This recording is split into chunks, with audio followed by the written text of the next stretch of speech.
Сәлем, менің есімім Абылай Ахметқали. Көптеген оқушылар ағай, мамандық таңдауға көмектесіңізші деп сұрап жатады. Осыған байланысты бөлек видео түсіруді жөн көрдім.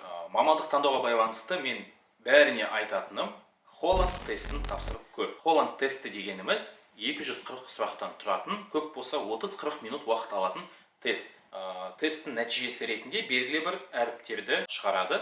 Яғни 6 әріп бар, яғни 6 сфера, өмірдің 6 бөлігі деген сияқты 6 әріпті шығарады. Соның 6 әріптің алғашқы үшеуі сен жайлы, сенің мықты жақтарың туралы мәлімет береді. Мысалы, өзімнің тестіме келетін болсақ, менде бірінші әріп S, одан кейін E, одан кейін A. S дегеніміз social деген мағынаны білдіреді, яғни социальный тип дейді. Мен сияқты адамдармен бірге жұмыс істеген өте маңызды. Мысалы, мұғалім, психолог сияқты мамандықтар ұнайды, жағады. Екіншісі E деген entrepreneur, яғни кәсіпкерлік. Ол дегеніміз өзіне өзі жұмыс істеу, бір нәрсені ойлап табу, бизнес деген сияқты өте маңызды.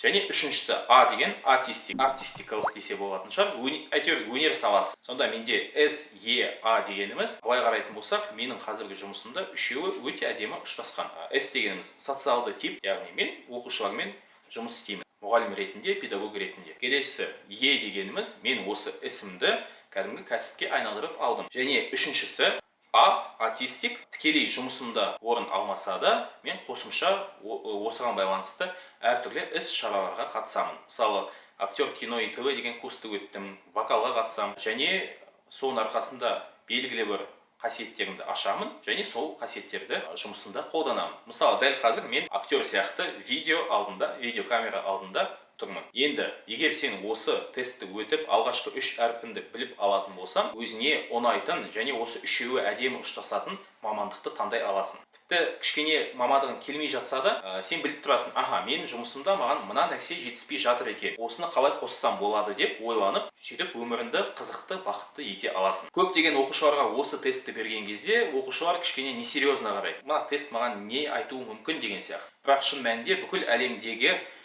практикада бұл тест өте әйгілі. Көптеген HR менеджерлер, яғни адамдарды жұмысқа алатын адамдар, жаңа кандидаттарға осындай тестті береді. Және соның нәтижесіне қарап белгілі бір позицияға қояды. Және көптеген психологтар, психотерапевттер осы тестті өтуге кеңес береді. Тек қана белгілі бір мамандық таңдайтын кезде емес, жалпы өзін жайлы кішкене мағлұмат алу үшін осы тестті кез келген адамға өткен абзал дейді. Өтініш, бұл видео жайдан жай болмасын, бостан босқа кетіп қалмасын. Төменде осы тестке сілтемені қалдырып қоямын. Сол сілтеме бойынша өтіп, тест тапсырып көр. Содан кейін маған нәтижесін жаз. Если они это сделают, им реально не страшно будет. Потому что они в основном ленятся. Те, кто слушает, потом делают, они потом пишут: о, ағай, рахмет, типа, у меня все круто. Остальные просто смотрят, типа, интересная идея, и ничего не делают.